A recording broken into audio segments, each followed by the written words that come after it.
guys, Hafthor Bjornsson here, the world's strongest man. I have found a new cryptocurrency token which looks like the new big thing. It's called MyOpal. Swipe up to find their Twitter.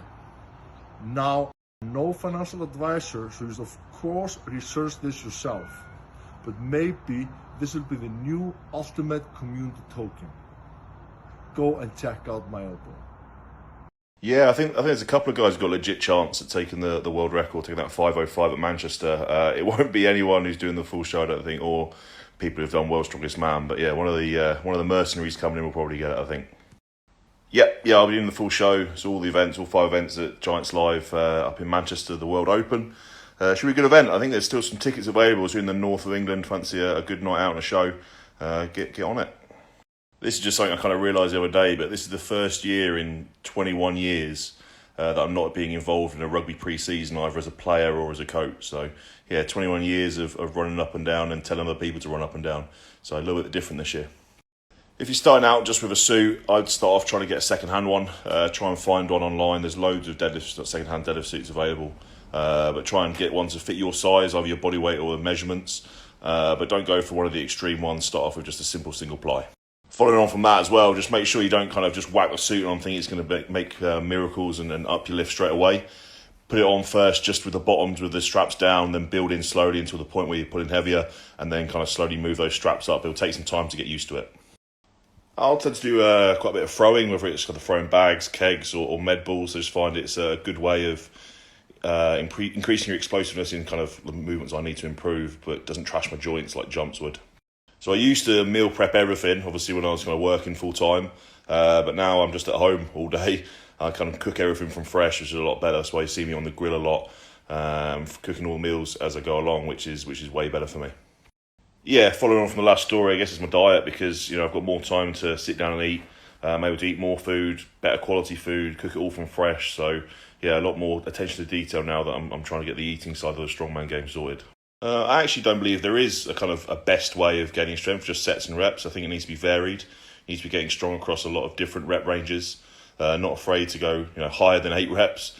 Not afraid to go lower than 5. So yeah, keep it varied as much as you can. Obviously, it's very individual and positional dependent what their goal is, etc. But I always thought 25% of their total calories coming from fats, getting a minimum of 200-250 grams of protein, and the rest of it carbohydrate. Well, I did my bicep, ruptured my bicep off the bone, but actually it wasn't that painful. Mainly it just kind of popped, and I was kind of in a bit of shock. I was hyped up on adrenaline, and after that I got really drunk, so yeah, I didn't really feel that much at all.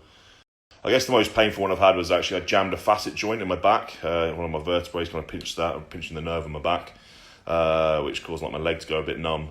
And it got worse and worse in between events. I was actually competing out in Bahrain at the time.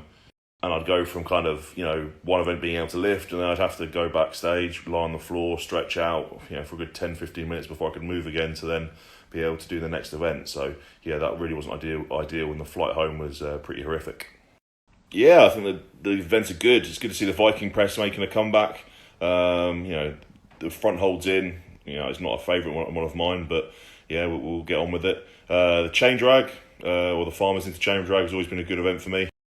Obviously stones at the end, and then the deadlift, which is probably obviously the one that a lot of people are kind of talking about. It's the one I'm looking forward to, getting there and pulling a big PB. So yeah, looking forward to the deadlift for sure. Unfortunately, I won't be at the Giants Live Glasgow this year. I'm doing pretty much all other contests, so I'll be needing a little break by then. But yeah, sorry I won't be there, but I'm sure it'll be a great show, especially with the Strongman boys putting on a performance.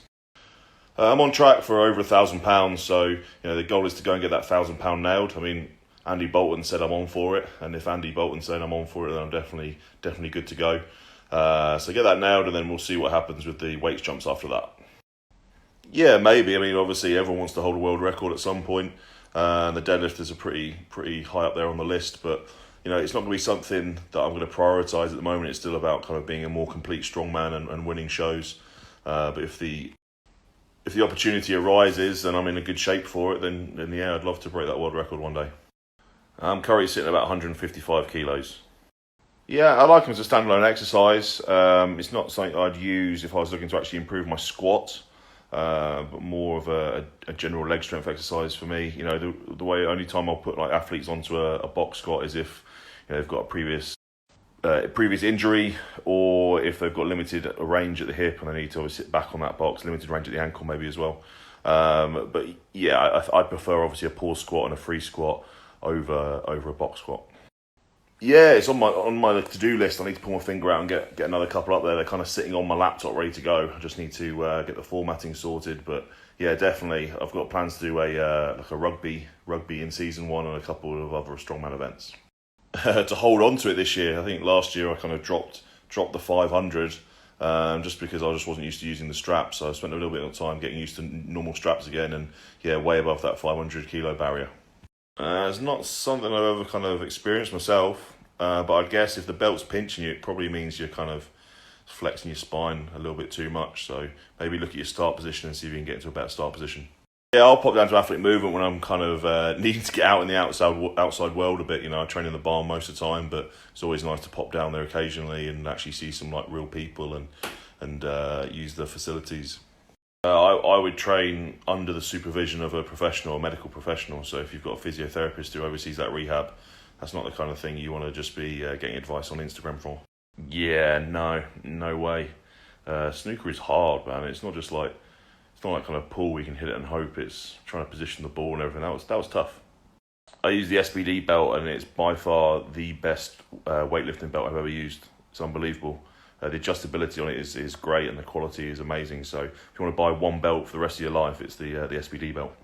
I mean, it's really unfortunate. You just wish that everyone could kind of travel and do the comps, but I obviously don't know the ins and outs, and I hope he makes it over. But look, travel at the moment on a whole for everyone is a bit of a nightmare. So yeah, hopefully he can make it over, and hopefully he'll be pulling on the weekend. I'm not a gamer. I don't know how people do it. My thumbs are too fat for the controls, so yeah, I'll be no good at that stuff. No, I won't be at the Fit Expo. I need a weekend of resting, so yeah, I won't be there.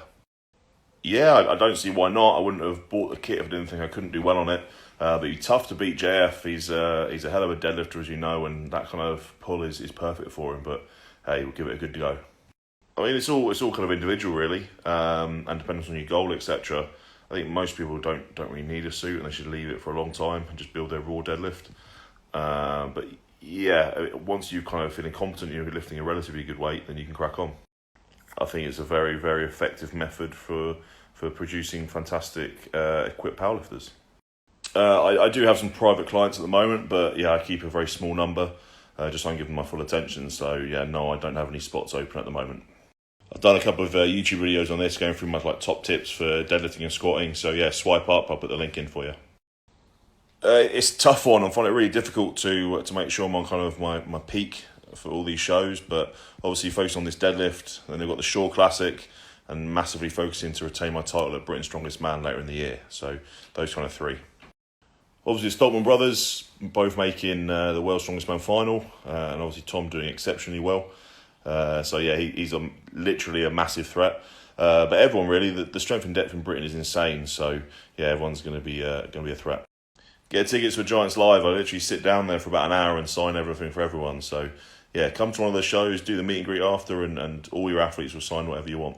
Yeah, it's good to see him back. Obviously saw him on the other side of the mic at Worlds, but his training looks like it's going really well. He's kind of got his strength back, and he's looking fit and healthy. So yeah, can't wait to see him compete again.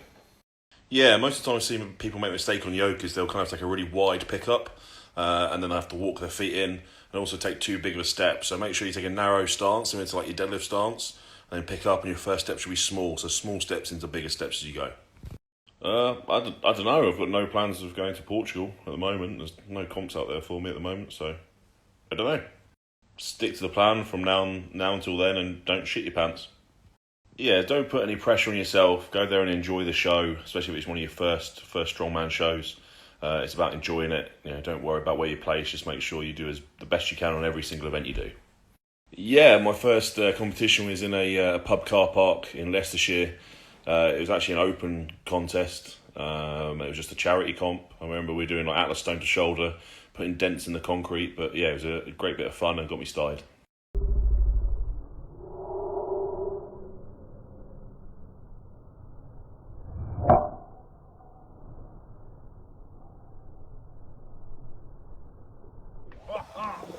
Thoughts, Juan? Good morning, everyone. You know, one of the things I really love about travel is a hotel that thinks of everything. And when it comes to this hotel, I gotta say, they thought of everything. I mean, they even have a portable clothes washing station right here in your room. How convenient is that? Huh. Well, apparently that wasn't a clothes washing station. That's for washing something else completely. So don't use it to wash your clothes. Stay tuned for more of T's travel tips. Until next time, friends.